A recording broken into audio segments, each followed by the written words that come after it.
Hello. This week, we have a bit of a departure from our normal episode format. John is unavailable for recording, so after recording our last episode about Apple's spring event, we recorded a small after-show segment to release as this week's episode. This will, almost certainly, be our shortest show, but we felt it important to maintain consistency and not take a bye week. Before we get into that recording, I wanted to take a moment to also encourage everyone, as a part of a, public service announcement, to investigate their options surrounding the COVID vaccine. As I record this, a number of articles have been posted about vaccine surplus and reaching a tipping point where more or less vaccine hesitancy is playing a role. The only way truly that we as a society can comfortably return to a reality that resembles the normalcy of life we experienced prior to this pandemic is to achieve a certain level of societal or herd immunity. Therefore, we implore everyone to get vaccinated, provided there's no guidance from your personal physician otherwise. While you may not be, or consider yourself to be, someone who would be at a serious risk of developing severe symptoms, it's more about doing what we can to protect those around us that may not medically be able to be vaccinated than it is our individual risk. Please, consider the health and well-being of others. While it's certainly understandable that the mentality of individualism and freedom of choice that is so deeply ingrained in our culture tends to create a thought process that centers around our individual needs and desires, I truly implore everyone to recognize that we must also consider the implications of our actions on those that we come into contact with as a part of simply existing in a society. That said, one other minor topic to cover before our pre-recorded show. Over the next couple of weeks, as alluded to with our coverage of the Apple event, we'll be exploring some options with the new Apple Podcasters program. Our show will definitely not change from being openly accessible for free, but we are considering the potential of a secondary premium style feed for those who would like to show some level of support for the show. We don't have a solid plan or any really solid ideas at this point. But once we have a pretty clear path or understanding of what we could do, we'll certainly share those details here. I would, though, like to get some feedback from those who listen about what they would consider worth investing in as a sign of support for the show. What kind of content would you like to see if we were to do a secondary members-only style feed? What would you like to hear about? Do you just want maybe the candidness of the after show being an exclusive? Or do you want us to not even consider it at all? We really do want to hear your feedback across the board. Thank you, truly, for spending some time listening to our show. I hope you enjoyed the relatively, at least compared to our normal episodes, short segment that follows. I left a pause there briefly. Do we want to have an after show, or do we want to try to record a short episode, or skip a week? I'm okay. I was just gonna say, I could talk about the Dell aesthetic for about 5 minutes for an after show, and then, this was a long show. I didn't, Yeah, this was a normal length show. You were like, yeah, we'll talk about this for a couple hours. Yeah, I kind of assumed we would just have a bye week, but at the same time, I might find a good clean edit point and split it into two shows too. So I can play with that. My biggest question is just, do we want to try to do an entire another episode that's short, or do we just go into an after show and then I maybe split it into part 1 and part 2 just for... I would say I would go, I don't have a short show left in me. I would say like a part 1 and part 2 might be kind of cool. Because we've never done that before. Yeah, from an editing standpoint, I can do that, and I'll just record an intro saying, this will be a 2-part episode. So let's pause again, and then we can go into after show.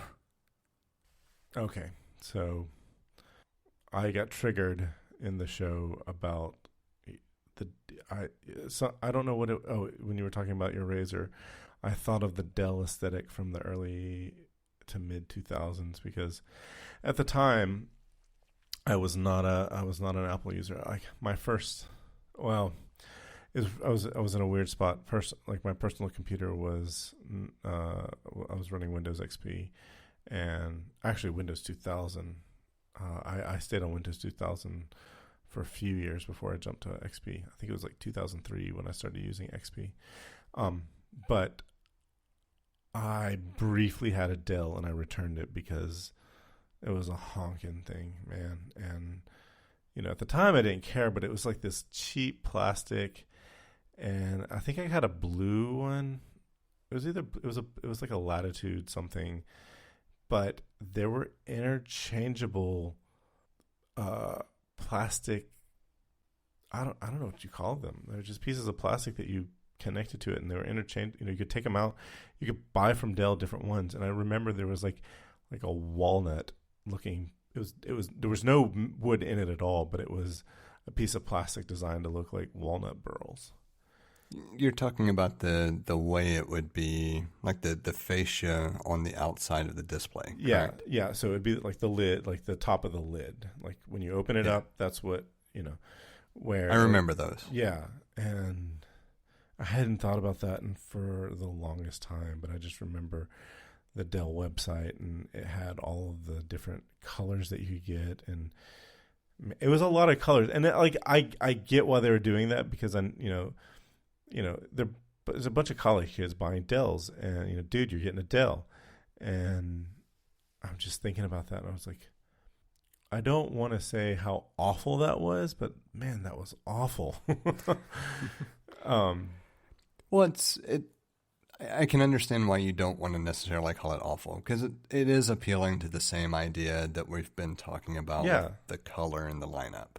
It's just not done in a way that is aesthetically pleasing to us, but it could have been pleasing to somebody else. Like I get that you don't want to, discount that, because what is pleasing aesthetically to one person differs, from another. Right.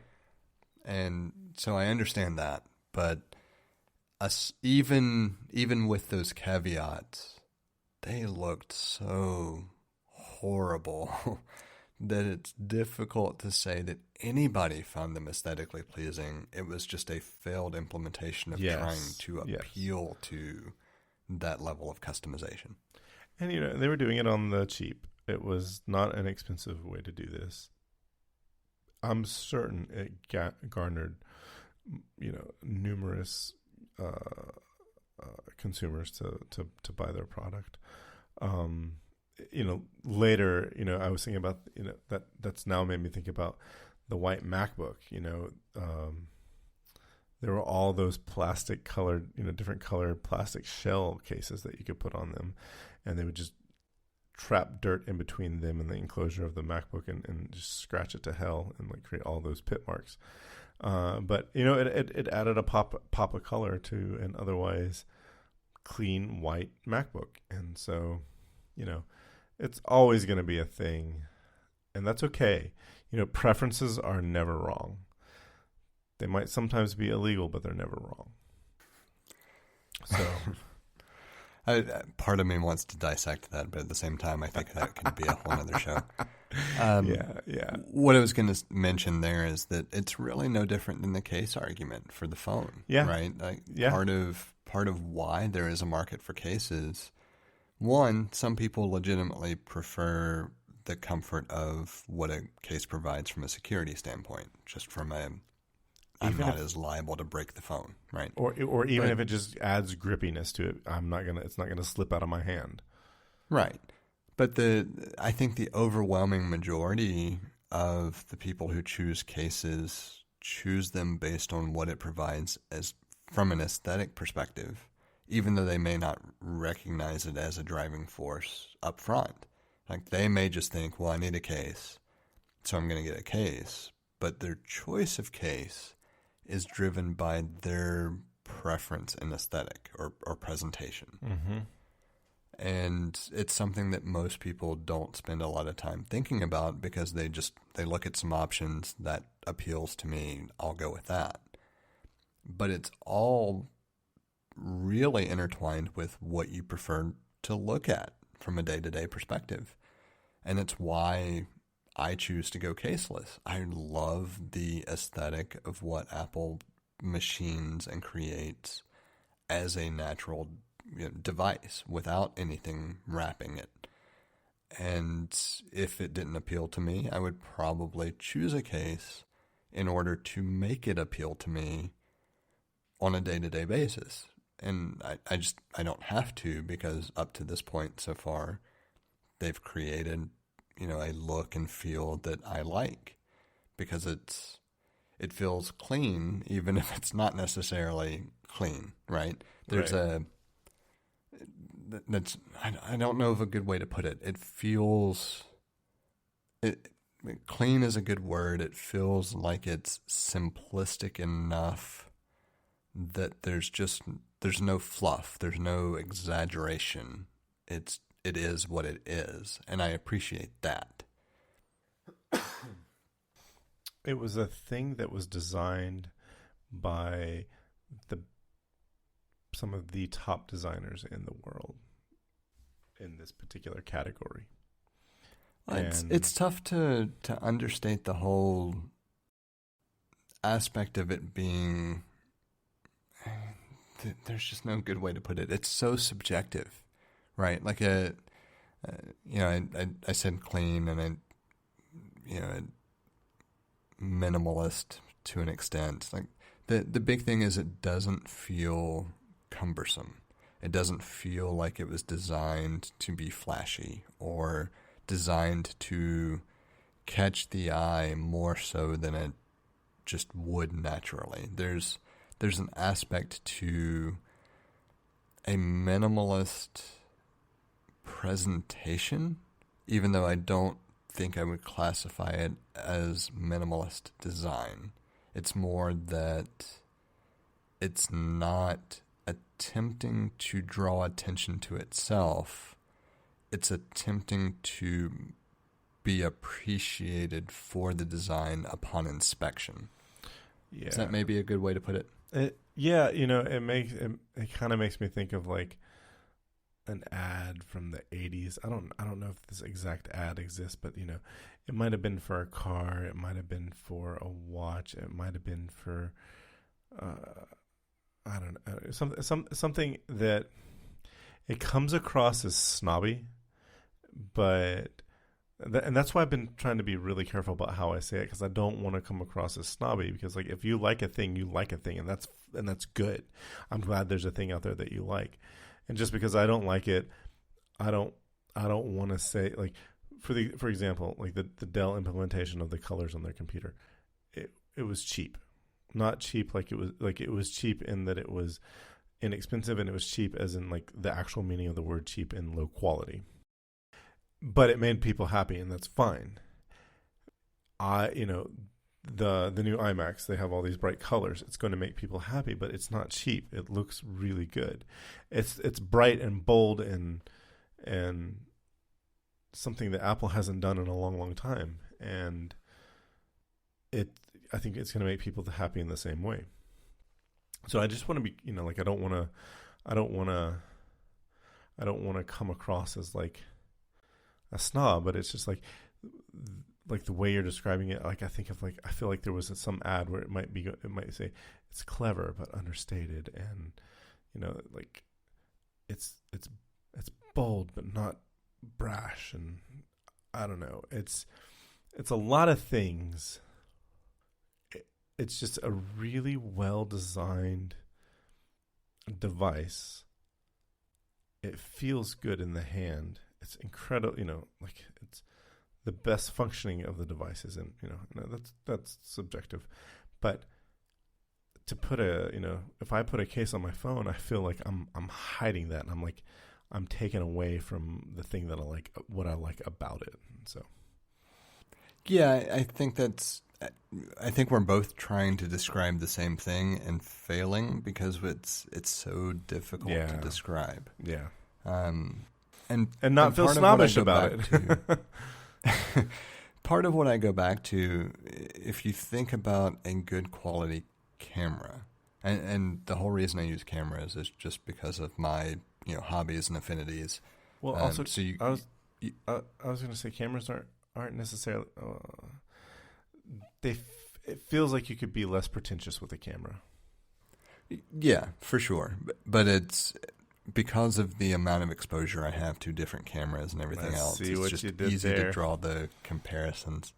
I've got to toss it in somewhere. But a good quality camera exudes the same type of feeling. It's something that you don't necessarily have a good way to describe, but it feels good in the hand. You don't want to hide it, but it's not like it's trying to draw attention to itself, because the camera is the tool. You don't want it to draw attention to itself.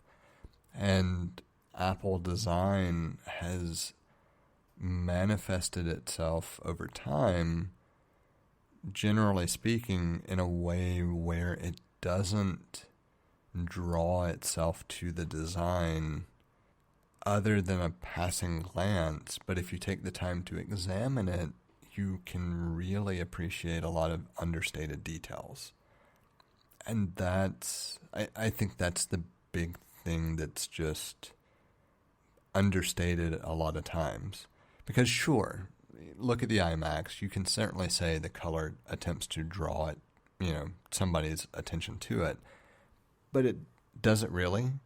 You walk into a room, you see a blue iMac or a red iMac. Sure, you're going to notice it, but you're not going to really pay a lot of attention to it. It's going to be something that, hey, great, I see it. Sure, it's there, and you're going to go about your day. But then if you take the time to examine it, you can appreciate some of those aspects of the back being a richer, deeper color, maybe, or the way the edges are machined. Like, there are aspects to it that if you want to examine it further, there is a level of appreciation you can achieve that is not something that detracts from if you don't want to observe it with that level of detail.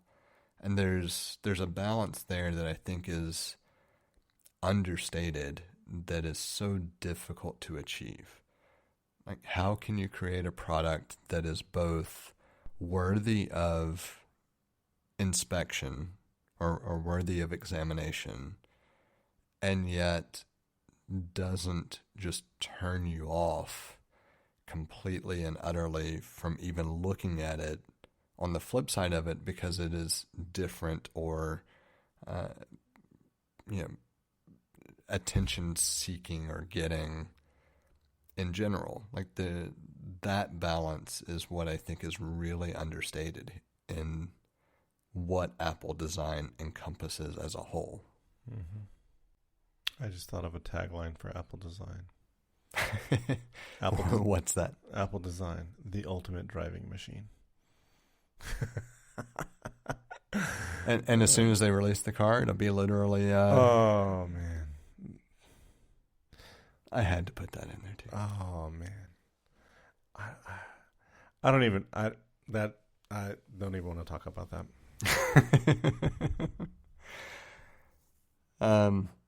Since we're doing after show, I have something else to go into. Was there anything else about Apple design or Apple as a whole that we wanted to talk about? No. So I've had glitches with my connectivity as we record fairly sporadically. Like, there were a couple of weeks there that I had no glitches, and then all of a sudden I had a glitch again last week. So in true personal fashion, I have decided to go well overboard with my troubleshooting steps. Would you like to know more? Yes. It's like in Starship Troopers. Press here if you'd like to learn more. So I have decided to set up a environment for log aggregation and capture information from all of my network gear Oh my God. into the log aggregator, in addition to doing some network packet sniffing and some other things that feed into the same aggregator, so that I can get some insight into what is causing the glitch. Because I think it is specific to the MacBook Pro. Like I think it's something within the OS itself, and some combination of things. I don't think it's anything with my infrastructure. But because I am me, I decided that I would just monitor and log the hell out of everything I have, and attempt to corroborate the cause, or isolate the cause. Not corroborate. Isolate's a better word. Is this the first show we've recorded where you've been doing this? It is. And there was no failure tonight. Nope, not so far. It's because you're logging. Oh, I'm sure, but this will be ongoing. Like this is something I have set up. So in my overly elaborate home network, I do have a VLAN segmented for a quote-unquote lab environment. And in that environment, I now have an Elastic instance absorbing logs or ingesting logs from all of my Ubiquiti gear, as well as the network traffic on that LAN segment at the same time, to corroborate any issues there with issues detected on the Ubiquiti gear. And I'm just going to let it run. Yeah, I mean, I would expect no less. So, semi-enterprise level, thought process and solution for a home network. The only thing that's semi-enterprise, but the only thing that's semi about your enterprise solution to the network is that you don't have more things to connect, and I mean, your network equipment is more robust than a lot or maybe even most small businesses. Yeah, it's why I'm really thinking the issue that I've had with glitches resides within the OS and some combination of factors, but I have to eliminate the infrastructure first. I know. Yeah, I mean, I was going to say it's either the OS or the service. It's unlikely to be your network. I don't really think it's the service. I think there is some combination of factors that exacerbates a problem within the OS that I can probably fix. I just need to know where to look first. Gotcha. And I really think it has to do with a certain type of network traffic at a certain time and reassociation with a wireless AP. But I don't have a good way to corroborate all of that without having logs from different places and metrics from different places ingested into one place to see it all together. That said, I didn't really know a lot about Elastic prior to playing with all of this, and Elastic is kind of neat. Like I'm the main reason I did this is because we're potentially looking at it for work use as well, and so I needed to get my hands dirty anyway. It's the best way to do it. Yeah, what I've seen is actually, I'm intrigued. I want to take this further, so.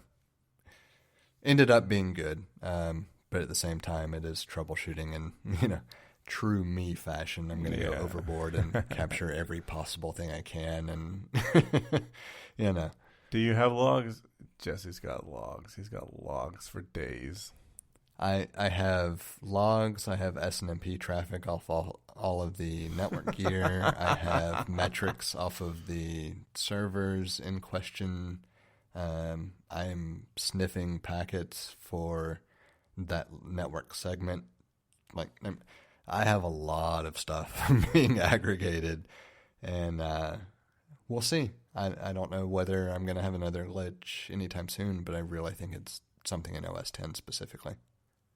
And that was my other after show piece. So I really don't have anything else to follow that. Me either, man. Me either. I do think I will split this episode and see. I'll probably record an intro that talks about it being an examination of the event with a couple of pieces. Is there anything you want me to kind of add in as a teaser? I can't think of anything. Okay. It'll just be the first time I've intentionally split an episode, so I was trying to think of anything else I wanted to preface the show with. No. And honestly, I might just split the show with the after show and have the after show be a just short add-on for next week. Oh, that's actually a good idea. Seems like it makes more sense because the show itself really focuses on the event. So. Yeah, because it's not like a series of topics. It's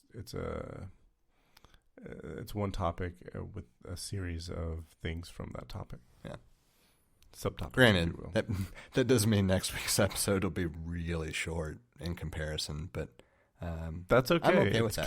I was gonna say consistently getting a weekly podcast out. Yeah, I like it. All right. Well, I think that calls it a show. Yeah, I guess we'll talk on this show in 2 weeks.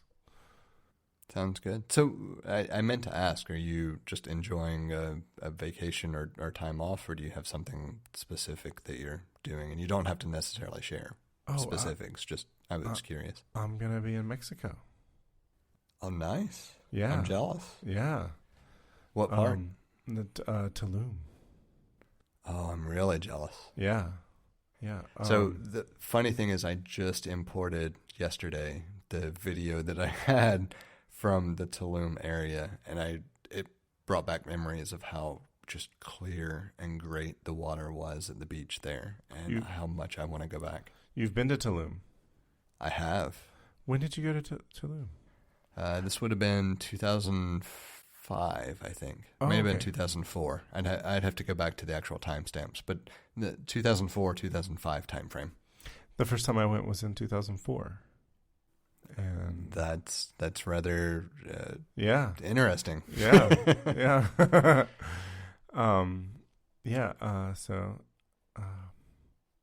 I'll be there Monday through Saturday.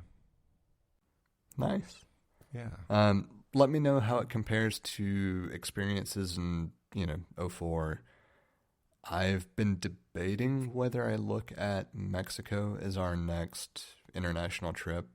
I'm really leaning heavily toward looking at the Maldives, mostly because I really want to stay in a bungalow on stilts in the water. ocean. Yeah. And I don't know of another place to get that experience beyond the Maldives. But I mean, it has to be out there, right? Yeah, there are a number of places, and I know someone you can talk to that knows about these places. I had a feeling that was coming because I really actually should just send a message over that way and say, hey, this is what I'm thinking of. What can I find? It's just been so long since I've had to engage the services of someone else to think about travel that it just doesn't, it's not the first thought that I have. Right. I was going to say Tulum was sort of was a gimme because we got a few nights, she had some points for having booked travel there, and so she had a few nights for free. So that's how we picked Tulum. She had never been, I'd been. So, yeah. Plus, so when I did go, we of course flew into Cancun and were originally slated to stay in Cancun, and were moved to a affiliate resort a little bit further south, which would have been in the Tulum area. And the whole reason we did is because, one, there was no cost to us, and two, it was adults only versus where we were staying, and that was amenable at the time. Yeah. And ended up being great to have that change. and be in that area, but I have never seen better water from a just clear, crystal blue perspective than what I've seen from the beach at Tulum. And I really do want to know how it compares now versus what I recall. So I never got to go into the water when I went in 2004. I was staying in 2004. I stayed in Cancun and went down to Tulum to see the ruins. And I had a short amount of time there, and I didn't get to go down by the water's edge. This trip, I think I'll have a chance to do that. But I also think that they've added an easy way down. I think when I went in 2004, there was not an easy way down, and I think they've built something for tourists to get down to the beach pretty easily. Yeah, there was a fairly steep, sandy route. Like it was not necessarily difficult to navigate, but it was not the easiest thing to navigate either. See, now I think there's actually stairs, like wooden stairs that go down. So,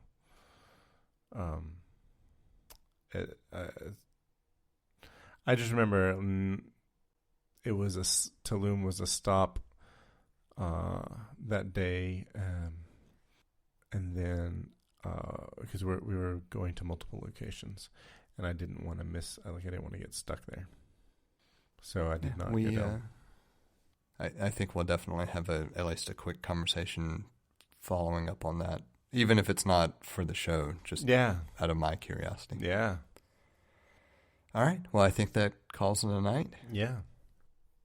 You going to go with Stay Frosty, or you got something else? I'm going to keep a frosty lid on it.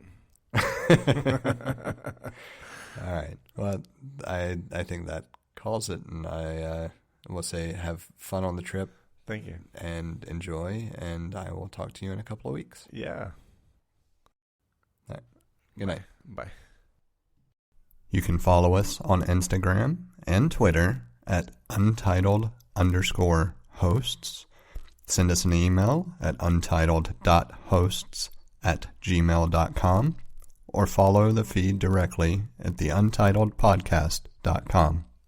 You can also find all sorts of ways to contact Jesse at jthart.com. Thank you for listening. That's a wrap.